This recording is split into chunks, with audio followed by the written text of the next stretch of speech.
When you get into your integrity, things that try to hurt you can't engage. And things that are there on your wavelength come and join you. You'll find it spreading to your family, to your friendship circle. People who live in that light are incredibly contagious. From To Be Magnetic, this is the Expanded Podcast with your host, Lacey Phillips. And your host, Jessica Gill.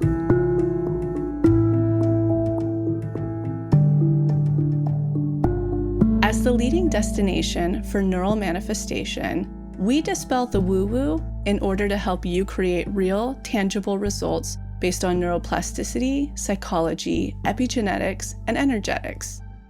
Our goal is to normalize the practice of manifestation and empower you to get into the driver's seat of your life in order to manifest the experiences, relationships, and things that most align with your authenticity. And by pressing play, the process begins.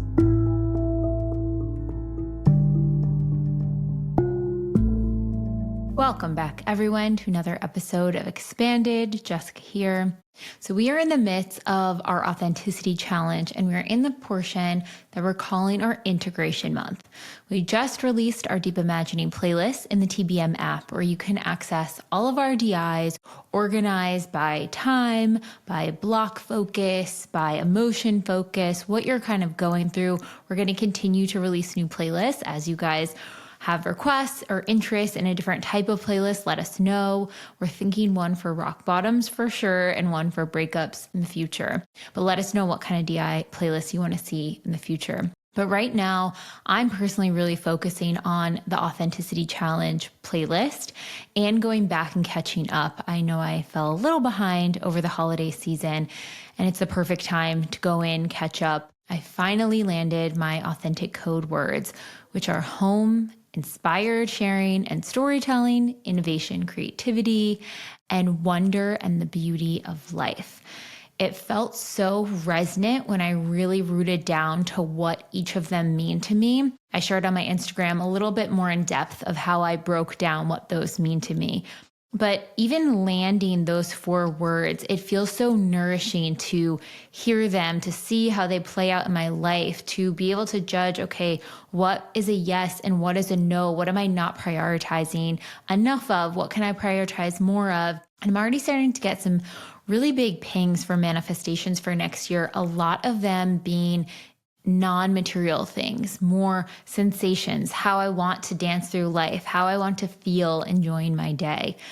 So if you guys are getting any of those, make sure to write them down as well.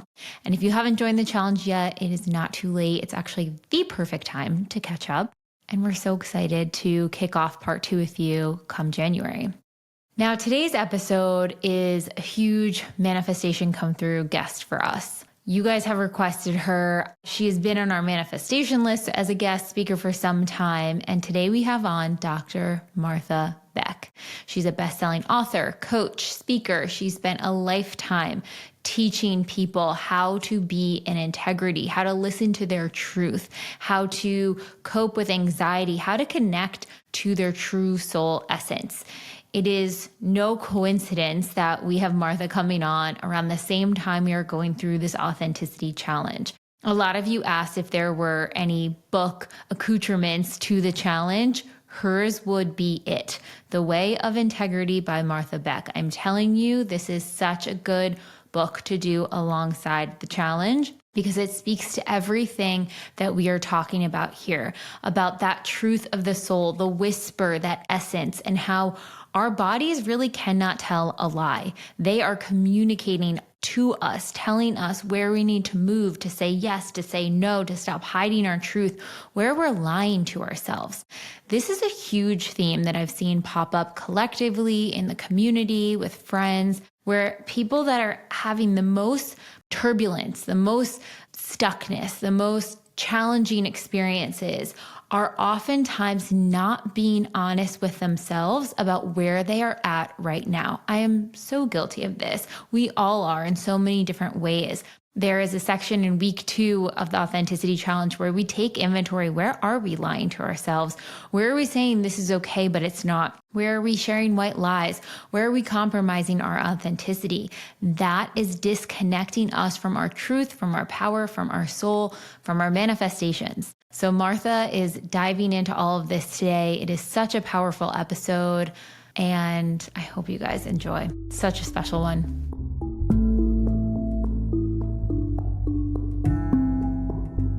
And now, a word from our partners. If you have not heard of Arma colostrum, let me tell you why it has quickly become my absolute favorite superfood that I've been taking on a daily basis. Arma is an unrivaled nutrient powerhouse. It has 400 plus pure bioactives that are natural molecules that promote healthy functions throughout the body. They include a host of protective antibodies, prebiotic compounds, strengthening peptides, amino acids, trace minerals, immunoglobulins, tissue growth factors, antioxidants, and other natural immune factors that work synergistically to enhance your health. This superfood is actually the first piece of nutrients that we receive, that all mammals receive from their mothers within 48 to 72 hours after giving birth. It is that nutrient-dense supplement to really help our bodies thrive, function, and grow to the best of our abilities. There are 5,000 plus studies on this stuff that really show at any age, taking and ingesting colostrum can help our bodies function on the highest level. Now, I started taking this over the summer and pretty much noticed results immediately. Bloating went down, digestion got better, and my immunity seemed to be a lot stronger. I would come across people with colds or sicknesses thinking I'd be coming down with it in a few days, and it seemed to have really supported my innate immune system. So this is one of my absolute favorite superfood products out there on the market. I think it is fantastic. I really see results from it. And we have a discount code for you guys. You can use the code TBM for 15% your first order. Again, that is code TBM for 15% off. And if you're interested, you can get the subscription. That way you won't ever run out and you can always have that immune support.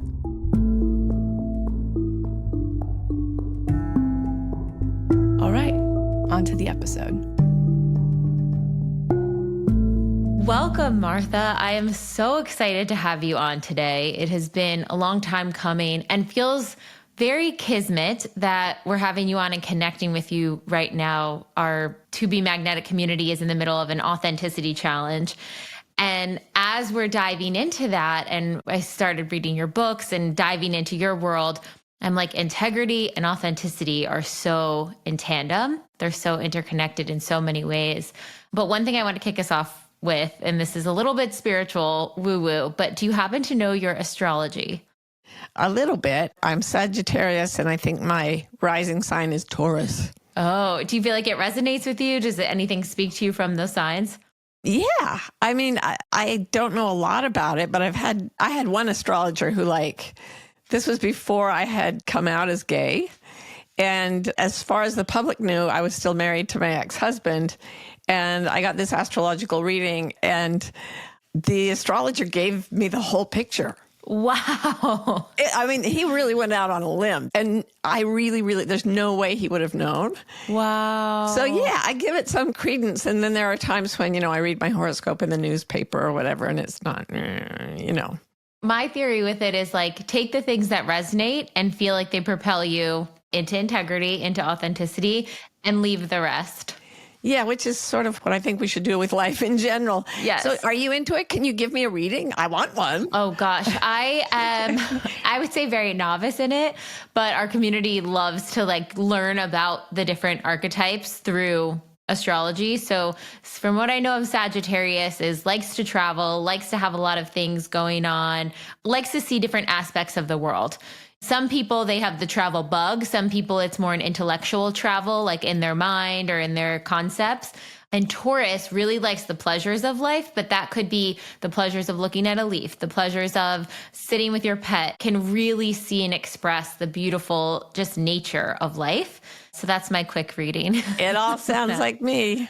And I do. It's funny because they kind of tug at each other because I love getting out and seeing new things, but I also love just staying where I am and enjoying the moment. So good.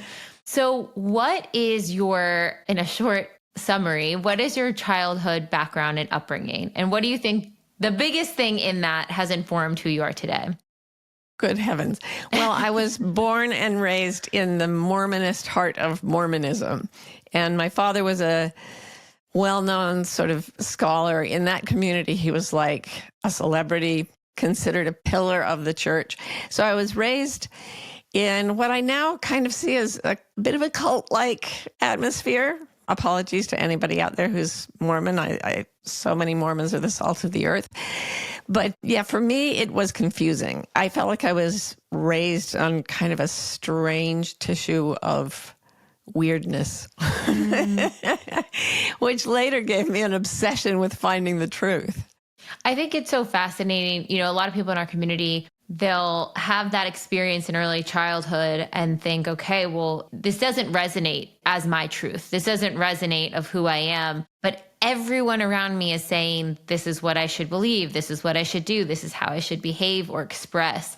And I think it's the boldest thing to be able to say, oh, I know this is going to have a backlash. I know people are not going to understand. I just have to fervorously listen to my truth and carve a new path. It's so brave and so incredible. I don't know about brave, but you suffer if you don't do it. I sort of say that we're all born true to our nature, and we have a true nature, which is the things that are authentic to us. And then we hit culture, which is any group of people around us, our family, our religious group, our ethnic group, whatever. So you've got your true nature and it encounters your culture. And if they match well, no problem. Like I was a kid whose true nature loved books. So I loved school. The culture of school and my true nature fit together really well. But most of us, when we encounter parts of culture that don't feel right to us, we sell out our true nature. And even babies do this. We find out that if people smile, we're happy. Or if we don't make any noise, they're happy. So instead of just expressing ourselves, we end up doing things to please other people. And we follow culture away from nature. And at that point, we are split in two. I like to say integrity is all, it just means being one thing undivided. So to get back to integrity, we have to get our heads out of our culture enough to feel our nature. Oh my gosh, so well said. I think that concept of splitting in two, to so many people, feel like autopilot. You see it in society. You're like, oh, they're just like following the trajectory, or they're just on the hamster wheel. Do they even really connect with like what is true to them? How did you start to find, I guess you'd probably found the pain points of the result of not being connected to your true nature first, but how did you start to dive in of like, oh, this true nature is the thing that's going to lead us back to our highest good, the planet's highest good, evolution's highest good, all of those things? I wasn't thinking in those grand terms when I started. I was just like a 29-year-old mother of three who was exhausted and miserable and afflicted with all kinds of autoimmune diseases. So I was in constant chronic pain. I was depressed. I was anxious. I was so far away from my true nature that it literally just slammed me to the floor or to my bed. I basically couldn't get out of bed for like 12 years. And after a while, I started actually tuning into myself. So I do a podcast called Bewildered or Bewildered, and my online community is called Wilder. And the whole thing is based on the idea that culture wants us to come to consensus, to agree with the people around us. And nature wants us to come to our senses. So instead of coming to consensus, we come to our senses. And I lay there on this bed where I was in constant pain. And I just started paying attention to what made the pain worse and what made the pain a little less. And it turned out that, say, I'd be talking to a friend, they'd say something that I disagreed with. I could either pretend to agree, make the friendship tighter, but lose a little bit more of myself, come to consensus. Or I could pay attention and say, oh, I actually don't agree with that.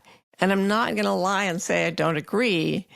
I'll try to find a friendly way to do it, but I'm going to say what's true for me, come to my senses.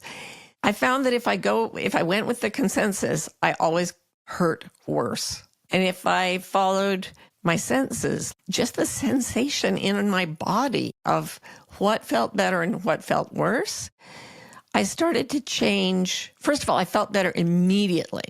And secondly, the whole course of my life started to change little bit by little bit by little bit, kind of like I was in an airplane and it was going 10,000 miles.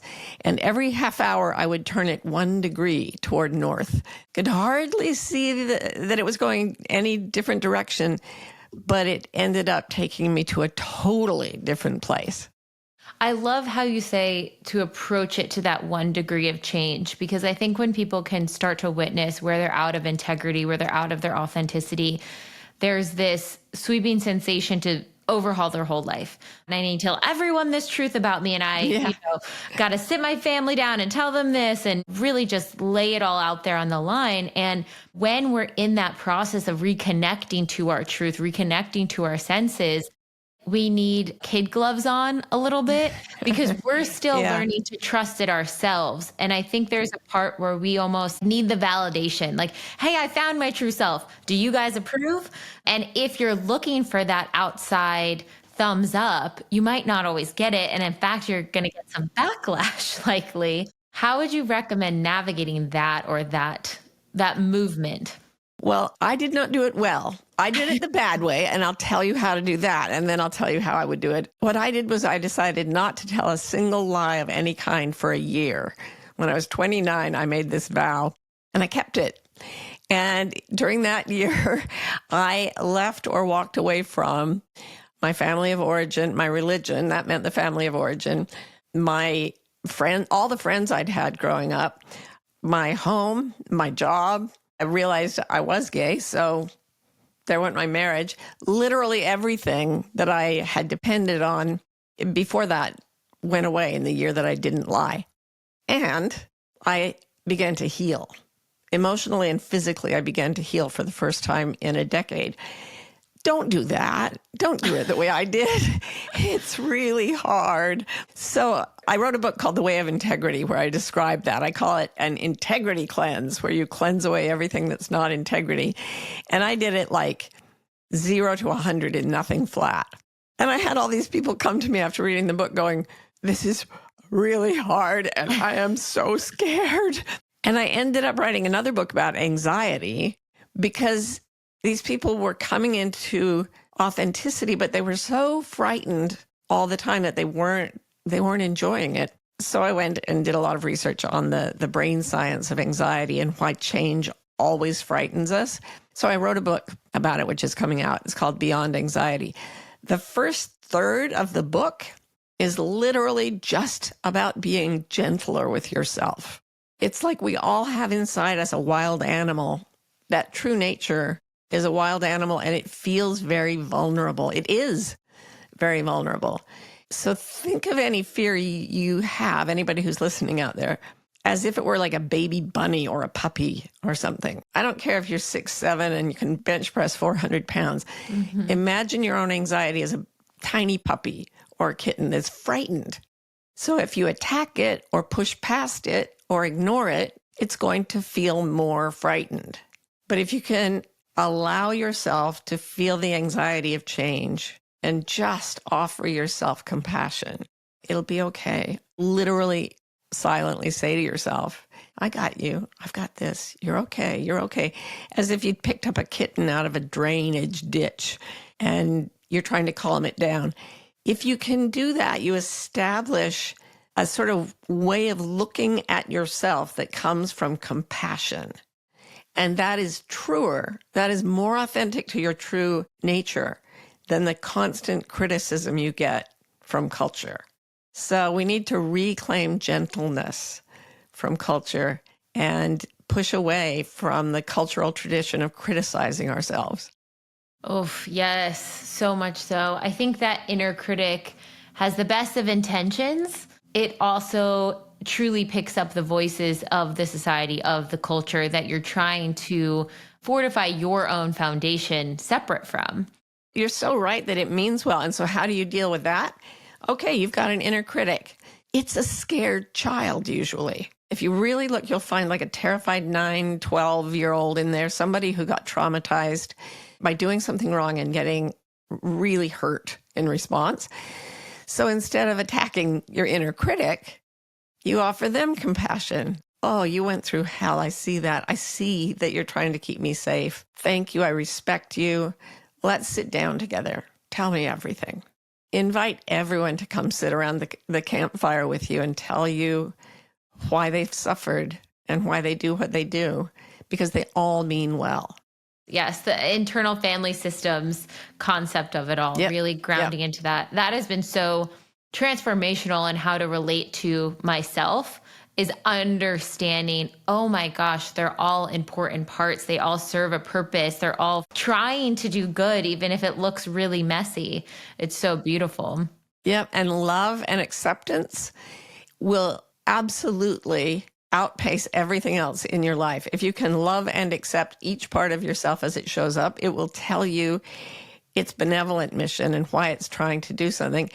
And then it will integrate as part of a healthier team of fragments of psyche. And that literally is achieving integrity, that one thing undivided, which is the literal meaning of the word integrity. So yeah, I'm so glad you're into IFS. I mean, I really think it will change the world. Just everyone's tapping into this. And I want to get into the concept of the fractals and all of that too. But what do you think, thinking of other parts of self, the part of ourself that lies to ourself, where we can't see our own truth? I mean, I think that when we talk to members and we're like, okay, let's break down why you might not be manifesting, or why this isn't working, or why you're having the same problem in your life over and over again. And it becomes glaringly obvious to the outsider, but I'm like, oh, they're not ready to see that they're partaking in this action again and again, or they're not seeing that this is happening. Why is it so hard to be honest with ourselves? What gets in the way? Well, a lot of times it's because we don't have any experience of seeing things differently. And we get these patterns set early in our lives. We can't see them for the same reason that we can't see the color of our own eyes. It's the way we see that has been influenced, so we can't see what it is. And for that, we need other people. You keep talking about community, your community, which sounds amazing. I love having started this online community because it's a place to go to get feedback on our own patterns. So when you're in communication with a, loving conversation, loose conversation, I don't know how you organize yours, but we sort of have these loose conversations and people can say, oh, that looks like a pattern. Have you noticed that you do this? When I coach people, like yesterday, I had a client and I noticed that he always assumed that he had to be nice to women no matter how terrible they were to him. It never occurred to him that there were women that you should let into your life and women that you should not let into your life. And he'd just been taught never criticize a woman, never keep a woman at arm's length. And so he felt he didn't have the ability to hold his own boundaries. And so I said, you do know that some women are horrible, right? And he was like, no. And it's just because he'd been raised by kind of horrible people who never showed him or told him that there was another way for them to be. He knew that men could be different because he wasn't like his dad. But he thought that all women were like his mom. And his mom, I'm sure she was doing her best, but her best wasn't good. And so he just had this huge blind spot. And it's only when we're talking to other people that they can reflect that and we can start to see it. And that's why it's worth it to be in community with people and to say things and then to really speak honestly to each other when we disagree and use that as a way to achieve greater integrity within ourselves and also within the community. Especially having disagreements or two different paths of beliefs or understandings or realities. I mean, we are in a very divisive time. It feels like social media, the internet is creating intense echo chambers where there is not one reality, but the reality that each individual is in. And I love the exercise you have in the book about, I think it's maybe chapter 11 or maybe 8. We'll link it in the show notes for you guys. But the monster exercise of like, how can you go about disagreeing or holding true truths that this is not my reality, this doesn't feel good to me, but not using that righteous anger towards someone. Talk a bit about that. Right. So it's really interesting. I talked about Dante's Divine Comedy in my book on integrity. And what's really interesting about it, the Inferno, it's hell, and it just gets worse and worse and worse. It's the narrator goes down through hell, and it just gets horrible. And most of hell is full of people who are there by accident. They literally just did something wrong because they didn't know what they were doing, or they were, I don't know, they tripped over something in the dark. And they can leave if they recognize their error.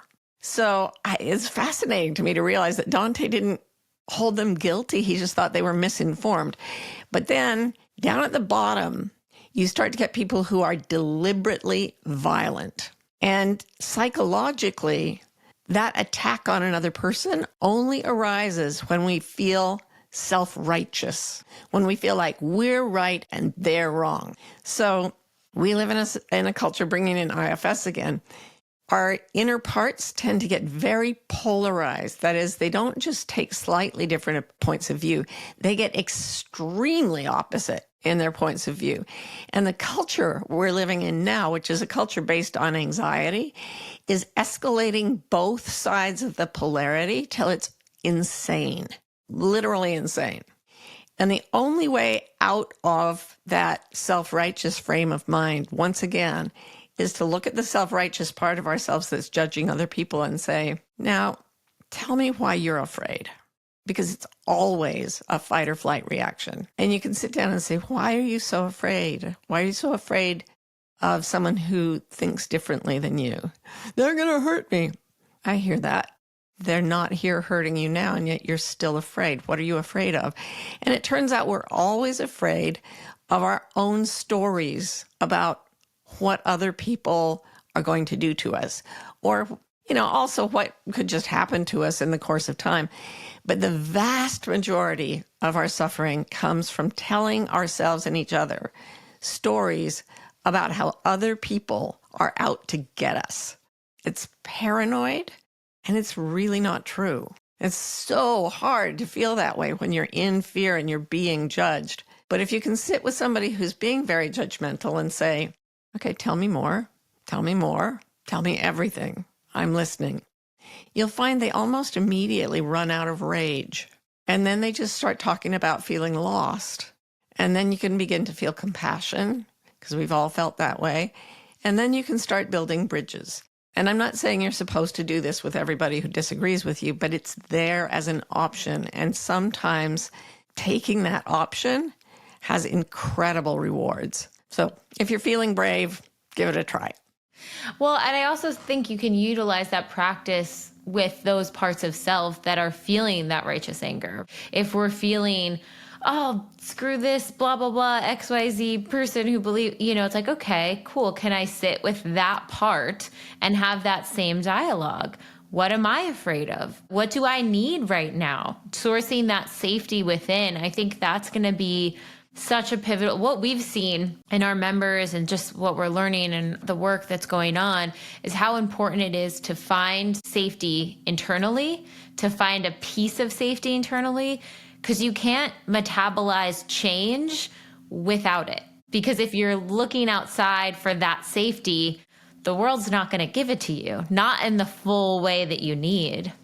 Yeah, everything in us and the people around us, even people we agree with, will keep telling us, be afraid, be very afraid, take up arms, protect yourself, hide in a bunker, be self-righteous, be judgmental, be self-defensive. And you're absolutely right. The place to start to unwind that is inside ourselves. And that's why the first third of my next book is be gentle, be gentle, be gentle, be kind, be compassionate. And this is all about, the whole book is about how to quiet our fears. Because I was finding that people who want to be in integrity were still afraid to live their authenticity. So it all starts with that inner kindness. There's something I call in this book, kind internal self-talk, which the acronym is KISST. And It sounds really corny. And for years, I used it without telling anyone because it's so corny. But when you're scared about the way the world is, or when someone's hurt you, or when you've seen something really freaky online, the first thing to do is stop and give yourself kind internal self-talk. You're going to be okay. This is all right. I'm going to be all right. The other day, something bad happened in the world, and I was meditating that day, and I thought, how can I be peaceful under these circumstances? And a little voice in my head said, you mean your bedroom? Yes, there are things in the world that we should be active about, and there is a genuine good sense that steers us in that direction in our authenticity. Any fear that arises when there's not something frightening you in the room is probably just a story. And believing it takes you out of the present moment, which is a kind of fiction. It's unreal. It takes you out of reality to unreality. And in that sense, it's a lie. Anxiety always lies. I think, too, if you're taken out of the present moment and you're in the fear of this story, how can you actually make the change or come up with the creative solution or have the idea or connect to whatever your superpower is from that state? It's just not possible.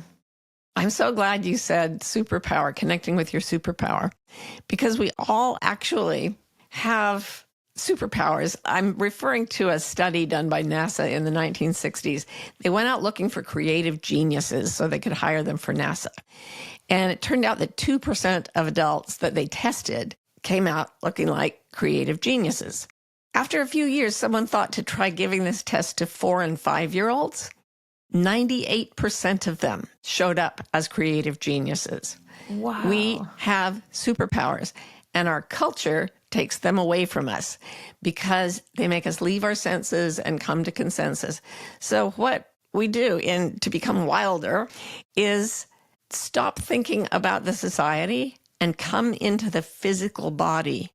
We're the only animal that doesn't think of itself as being really connected to its physical body. I used to stop in the middle of giving a speech, and there'd be 500 people there. And I'd say, before I go on, is everybody comfortable? And they'd say, what? Yeah. And I'd say, no. Are you really comfortable? They'd be sitting in some hotel ballroom, in chairs without arms. Are you really comfortable? I would say. And they would say, yes, keep talking. And then I would say, all right, how many of you, if you were home alone right now, would be sitting in exactly the position you're in? And no one would raise a hand. And then I'd say, why not? And they would actually have to think really hard. Oh, this is not very comfortable. And then I would say to them, it's not a tragedy that you're slightly uncomfortable, but it is very, very alarming that 30 seconds ago, you looked me dead in the eyes and said you were comfortable, even though you knew you were uncomfortable. It's that split between what the body knows and what the acculturated mind tells us to know. That's where we get broken up. That's where we get divided. And the way back is get out of consensus, get out of coming to consensus and come to our senses. So drop into the body, feel the sensations of your bones, your sit bones on the chair, all those good yoga things. Feel the fabric of cloth against your body. And then really, really, really start to literally use all 5 senses. So look around the room and say in your mind, blue, yellow, red, blue, yellow, red, blue, yellow, red. And just notice that your eyes start to pick up things that are those colors. Then you can really smell the air, really listen for what's there. As you drop into your senses, here's what happens. You leave what I call an anxiety spiral that lives on the left side of your brain, and you flip your attention into activating the senses and the connection between things. And that's in the right side of the brain. And what happens there is that it shuts off anxiety and turns on creativity. Immediately, you are in your genius. Wow. And it's as easy as saying, for example, I've done this so many times, I feel like everybody's heard it, but everyone out there, think of something you love with each of your senses. So Jessica, tell me what you love to taste. Pasta sauce. Okay. What's something that's not food that you love to smell? Jasmine. Everybody else be thinking of yours too. What's something you love to feel with your skin? Wood on my feet, or like wood, touching wood with like little cracks in them. Cool. Okay. What's something you love to hear? Binaural beats. Binaural beats? Ooh, Yeah. Great. And finally, what's something you love to see? Like sunsets and golden hour and the sun moving throughout spaces. All right. So it's golden hour. And you're sitting on an old wooden chair, very smooth. You're feeling it. You're about to eat a dish of pasta. There are jasmine blooming all around you. You're hearing the binaural beats and you're seeing the sun set. Now, be in that scenario with all 5 senses. Imagine that whole thing. You have just flipped on your senses. And if you had any anxiety going on before that, think about the moment when you're trying to combine all 5 of those things in your imagination. You can't be anxious at that moment. You've shut down the brain wiring that creates anxiety, and you've turned on the brain wiring that creates imagination, that creates groundedness, that creates presence, a sense of meaning, a sense of connection. Boom, you're in your senses. And you're you again. It's so interesting because the sensation that I felt was like immense soothing. It just felt like I was like floating in something, even for that short moment thinking of all of that. It's like that inner peace feeling. Yes. And people say to me, well, yeah, of course, I was imagining something wonderful was going to, was happening. And I'm like, we're always imagining what's happening. We always have a little story in our heads, unless we're totally present, like in meditation or enlightenment or something. Usually we're saying stories like, oh, I've got to go to the grocery store and I've got to, oh my gosh, the email, oh, my back hurts. We're thinking fretfully, and the culture around us is very anxiety based. And it tends to try to spin our anxiety faster because that gets our attention. So there are all these things pressuring us to hold in our imagination the worst of what we're experiencing and what we expect. Imagining something wonderful is not a violation of the truth. It is just as fictional, but it brings us into a sense of harmony with nature, with each other, and with that sense of, I call it the sense of truth. I live in a body that's capable of immense delights. That's truer than everything is out to get me. And my to-do list is going to swallow me whole. Yep. It's never done it yet. You never got through it, have you? And yet, here you are. It will never end. And yet you can experience so much pleasure and bliss and beautifulness in the middle of your to-do list. Yeah, you can. You actually can.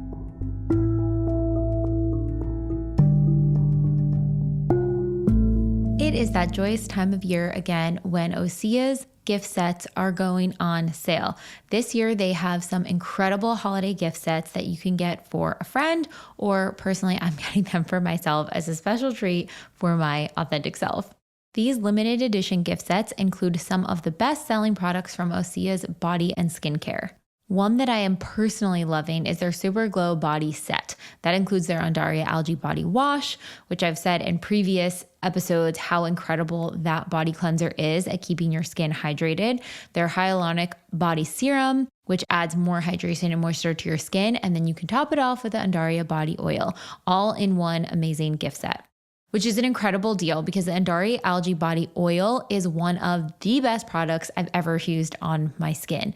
My skin gets so dry in the winter, and then I take super hot showers because I'm always freezing, and my skin just shrivels up.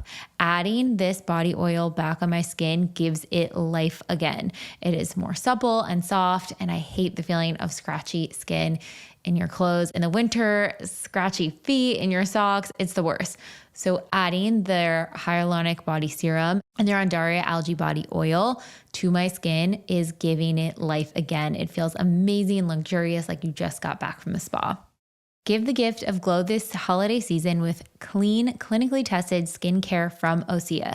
If you have been thinking of trying the products yourself, or you just want to give an amazing gift this season, get 10% off with your first order site-wide with code MAGNETIC10, all caps MAGNETIC 10 at checkout, MAGNETIC10, MAGNETIC.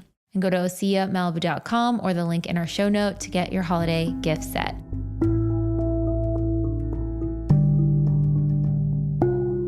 What do you think the stakes between, like, if you're looking at the audience members who were telling the white lie to say, I'm totally comfortable and, keep going, we want to hear you talk, versus the stakes of what you call gray lies or any more insidious versions of lies? What kind of happens for people when they make those small compromises? And are there places and spaces where it's like more socially acceptable, more polite, let's say, to lie in a sense? Is that ever a good thing to do?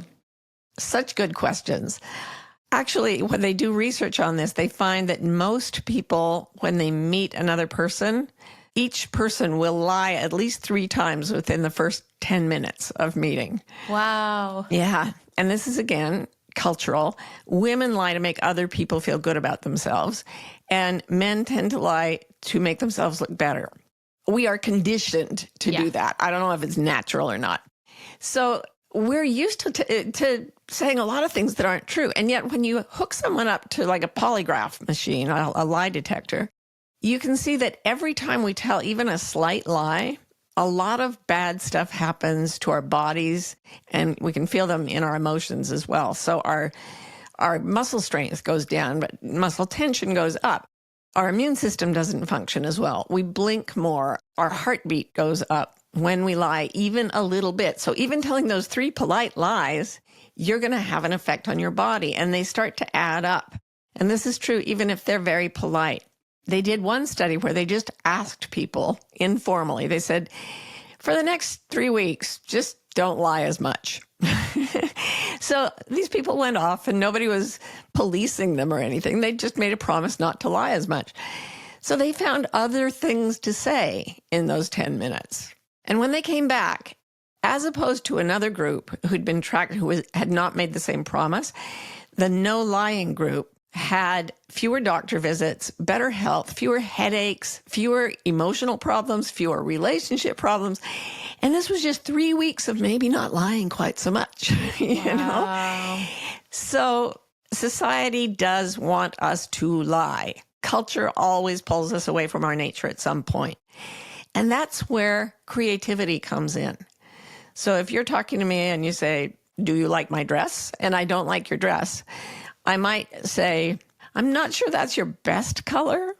You know, I mean, there are ways to say things, and it may get you in trouble. It may offend people, but you don't have to say, no, it's ugly.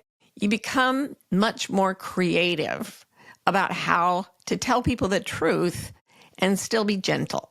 Ask yourself, is it kind? Is it true? Is it necessary? And that's what you say. And if you do that, you'll have much better relationships with people, even though people you dislike won't hang out with you as much. I've been trying to, when my fiance asks about fashion choices or whatever, and I don't necessarily agree with it, I'll always flip it back to him and be like, well, how do you feel wearing it? And he'll tell me, and if he says he feels good, I'm like, well, then I think that's a perfect outfit for you. I can keep my truth, but also allow him to have his truth and really enjoy the outfit without feeling bad about it if I don't like it. That's fabulous. So what you did, you come to a place where culture says, come to consensus, say the thing you're supposed to say. And you say, I'm going to say something compassionate and gentle and true. And it's not what culture tells me to say. It's my integrity. But it also makes everything easier for everybody. And I do believe that when we get out of anxiety and turn on our creativity, we find ways of doing that. They aren't as polarized. They aren't as intense. They aren't as aggressive as the culture we see around us right now. And yet, they're very powerful. In fact, one of my favorite books, The Tao Te Ching, says, when 2 great powers oppose each other, the victory will go to the one that knows how to yield. So knows how to just let go of expectations and kind of flow like water into a way of telling the truth that is gentle, kind, and necessary. There's also something, I forget, I'm going to butcher the quote of it, but the idea is that if you have a sword swinging at you, do not reply with another sword, be nothing, and it has nothing to hit. You know, it can't connect with you. So if you're in that conflict, well, don't fight back. Don't resist. Just be the air, be nothing. Yeah, I actually had a little, that silly children's thing, you're rubber, I'm glue. I'm rubber, you're glue, bounces off me and sticks to you. I used to say, you're violence, I'm air, try to hit me, I'm not there. But the way I got there is interesting. It's not by sort of denying that I exist. There's another story from Chinese Taoism that I love that really blew my mind, and I want to just say it because I think it might help people.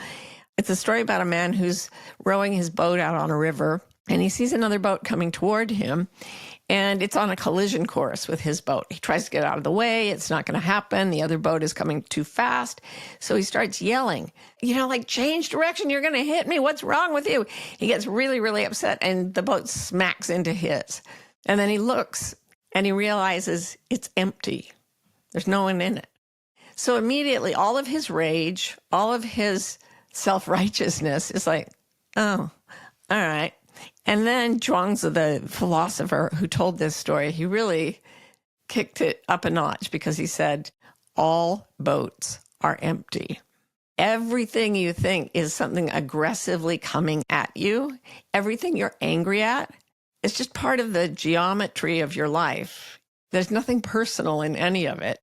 And if somebody, say, attacks you and you see them as being an empty boat pushed by forces like my client, his upbringing pushed him in a direction that made him go a certain way.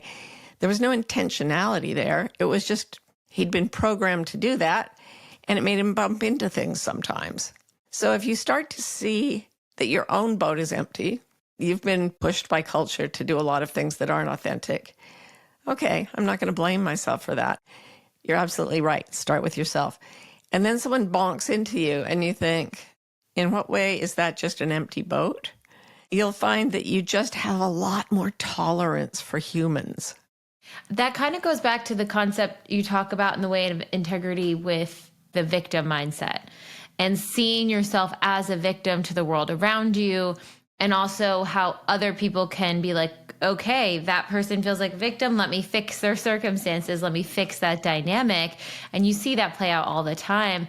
How do you see shifting into the empowered state so we can actually take our power back and not be really so fragile to everything going on around us? Yeah, this is so key. And the members of your community, it's very useful to have this model in your mind. Any community. The first dynamic you were describing there is called the Karpman triangle. It's described by Stephen Karpman a few decades ago. And it just is a way of seeing life in which people are victims, or they're persecutors, or they're rescuers. And those are the only three roles that are available. So I would look at somebody who's angry at me and I'd say, that person is persecuting me. And I would come to you and I would expect you to say, oh, how dare he? I'll go take care of that SOB for you. And then I'll come cook you dinner and rescue you from yourself. And I would get to be a victim. But then you would try to rescue me and I still wouldn't feel very good. So you'd be over cooking dinner and I'd think, boy, she's really getting in my way. And I would turn you into a persecutor. Or I would be angry and start persecuting you.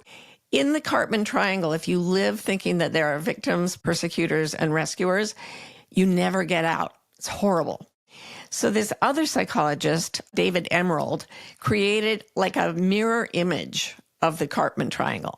And in this, any persecutor, anyone you see as being frightening and attacking you, think of them as a challenger instead. These are the people who are here to wake us up. So I know people who refer to a certain politician who's not universally loved. They call him he who has come to awaken us. So he's a challenger, not a persecutor. And as we wend our way through life, we don't need people to rescue us because that just disempowers us. We need people to say, I am right here beside you, and I know you can do this. You can figure this out. You can do it. Because that's empowering. To do something for someone else is to disempower them if they can do it and you do it for them. My favorite one is that if you're a victim, or if you see yourself as a victim, you get to shift to the role of creator. So again, this is coming back to going out of fear and into creativity. So, I'm in a situation that feels really wrong. What do I do about it? Instead of looking for a rescuer or complaining about persecutors, I start getting very inventive about ways that I can reestablish my integrity and my place in the world. I think peace activists are very, very creative.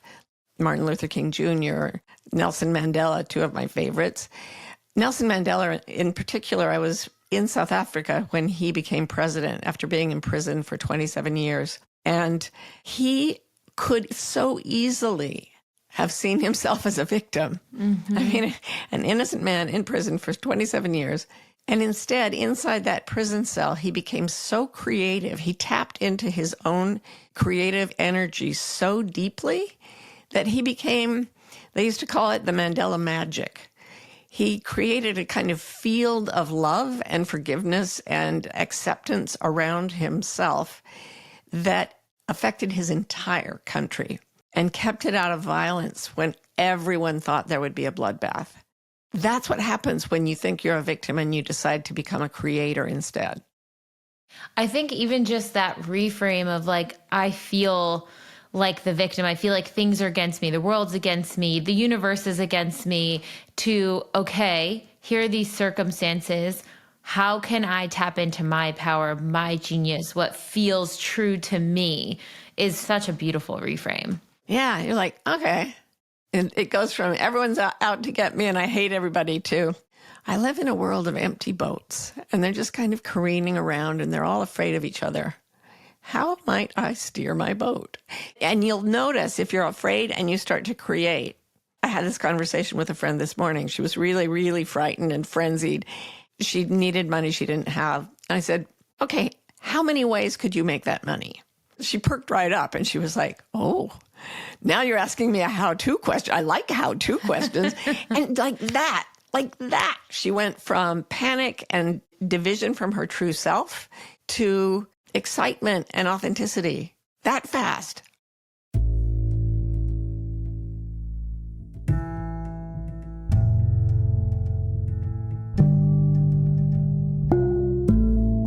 By now, you're starting to get the feel for TBM. Maybe you've heard about our workshops and you're interested in manifestation, but you just don't have the time or energy to sit down and do self-help work. We totally get it. In fact, that's why we created the Daily Practice, which is our massive library of self-hypnosis tracks that you can do anytime without having to jump into a workshop. We call these tracks our Deep Imaginings, or DIs. DIs are different than normal meditations because we designed them using a combination of self-hypnosis techniques, deep theta waves, EMDR-informed tools, and somatic experiencing. A fully loaded formula that is scientifically proven to help you clear your blocks and triggers on a subconscious level, giving you the power to actually create new neural pathways in your brain. So if your boss pisses you off, use our trigger DI. If you want to feel magnetic before a party or an important meeting, use the magnetic self DI. If you're feeling anxious or down on yourself or you need help making a decision, we've got a DI for all of these scenarios and more. You can get full access to the Daily Practice inside the Pathway membership, where you'll also get unlimited access to every workshop, tool, and offering from TBM. The tools in the Pathway membership will support you year-round, whether you're in the worst, a rock bottom, or second worst, a rut, or feeling good and you want to keep the magnetism going. In the Pathway, you'll effectively learn how to become your own manifestation coach, all for less than $1 a day. So even if you're not ready to start a workshop, join the Pathway and start rewriting your neural pathways now to create magnetism. Work through your triggers and get closer to your authentic magnetic self in order to manifest. Use our special code MAGNETIC, all caps, MAGNETIC, to receive $20 off your first TBM purchase. Again, that's all caps, magnetic. And we have our big end of year challenge, our authenticity challenge, going on right now, where you can ground into your true authentic self, your soul's essence, your soul's desires, and truly manifest the life you desire from that place. You can check the link in show notes or go to our website, tobemagnetic.com, to access and learn more. Now back to the episode.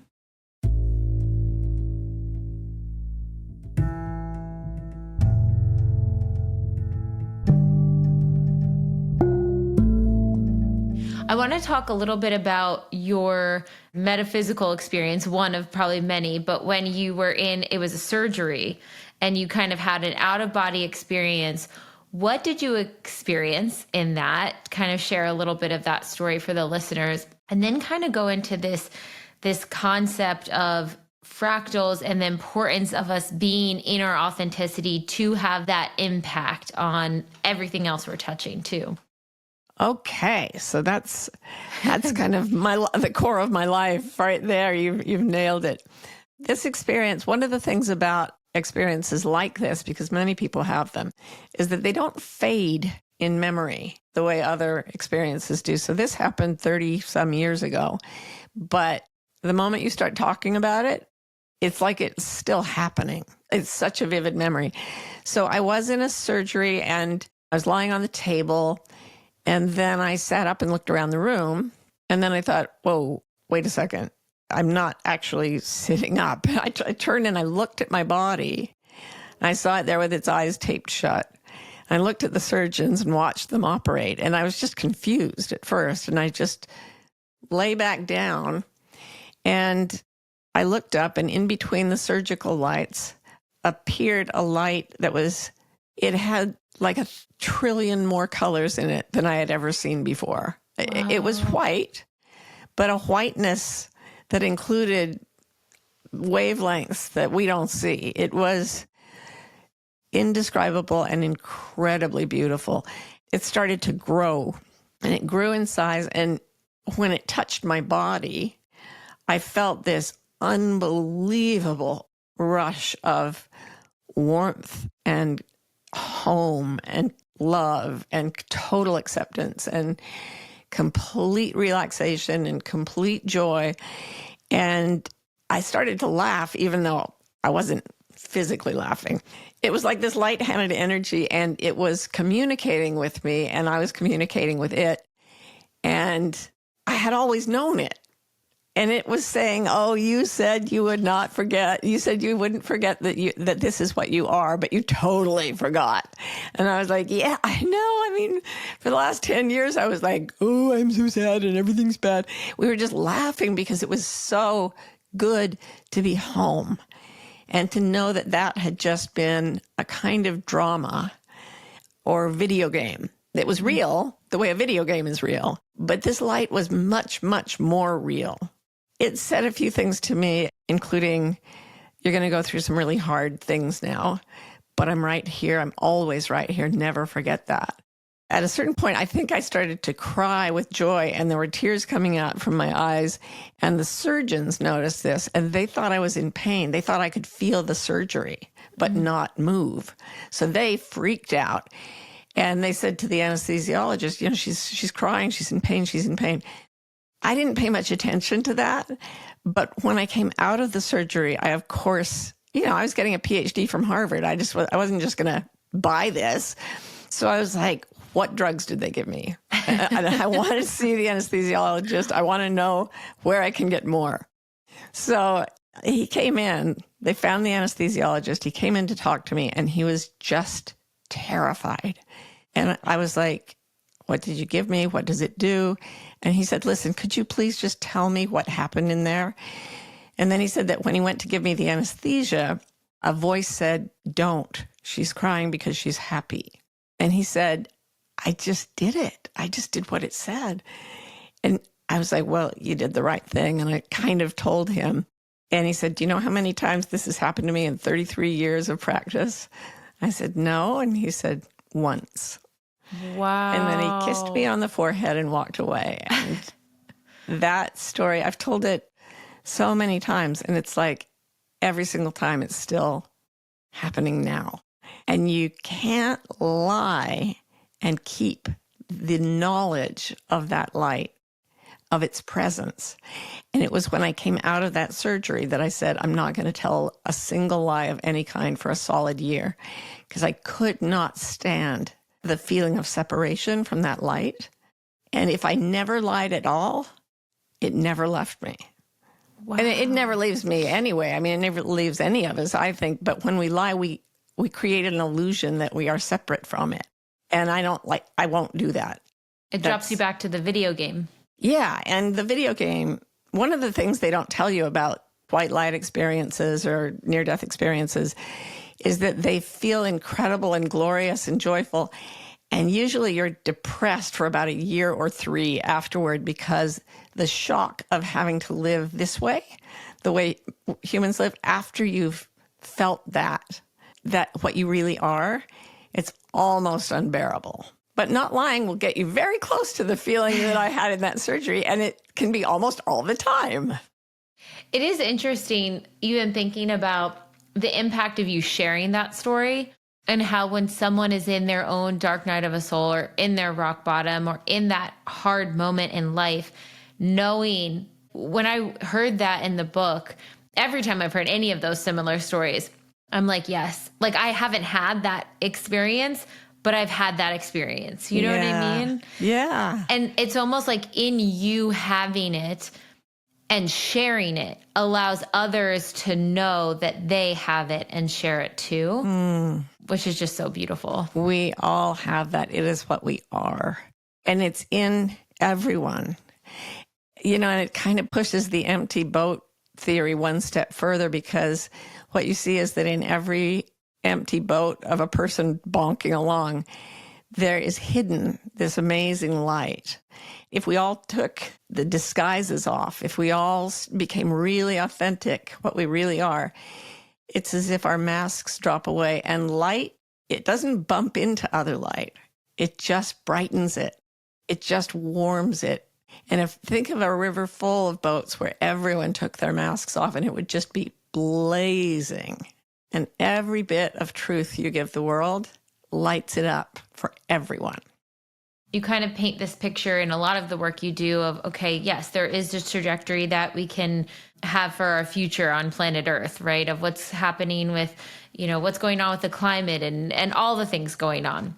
And then there's that possibility, that openness too. But if we can tap into our own integrity, in our own light, there are possibilities that we have not yet, like tapping into that creator mind, haven't yet seen, that could completely change the trajectory of wherever we think we're heading. I think that's so beautiful. Yeah. And you mentioned fractals. And what I've seen in my own life and in many, many clients is that, let's take Mandela again. He's a great example. A fractal is a shape in nature that repeats itself at different sizes. So like a twig on a tree will be the same basic shape as a branch, but much smaller. And a small branch may be the same basic shape as the trunk, but a lot smaller. So the branch itself and other shapes, like if you've seen like a river delta or the roots of trees, look a lot like our circulatory systems. Mm-hmm. That kind of pattern will reproduce itself at different sizes. And it's just part of the geometry of physics. And I believe when we enter any sort of energy state, if you go into a paranoid, angry energy state, you fractal that around you. The people around you start to pick up that anger, and they feel frightened, and they might strike out at you or at other people, and it just starts to spread. But when you fractal your integrity, when you get into your integrity, things that try to hurt you can't engage with it.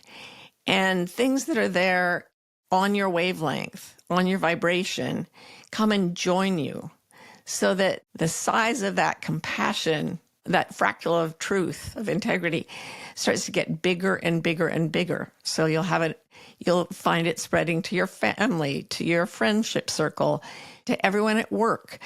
People who live in that light are incredibly contagious. And as groups get more attuned to integrity, there's the capacity for that experience to spread rapidly, especially through our communication technologies.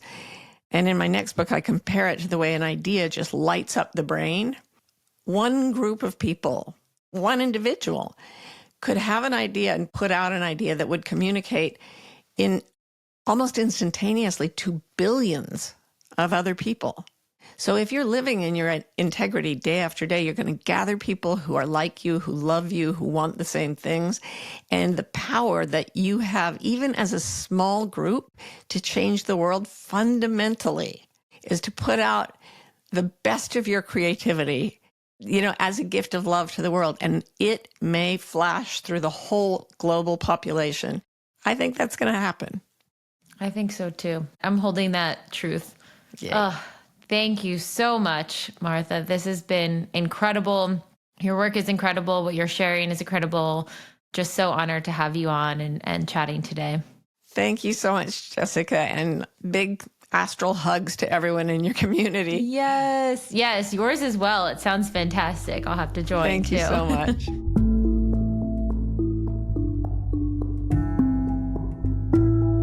I hope you all enjoyed that episode as much as we did. And if you're starting to get a feel for this to be magnetic manifestation process, but aren't completely sold yet, let me point you to some of our free offerings. You can check out the expanded podcast episode called How to Manifest Anything You Desire, where Lacey, the founder, and I break down exactly what this process is all about. You can check out The Motivation, which is our testimonial library with thousands of testimonials of people who have manifested wild things using this process. Or you can check out our free mini workshop to find out why you're not manifesting and listen to one of our proprietary deep imagining audios, where it's going to help you drop into your theta state and overwrite low self-worth limiting beliefs.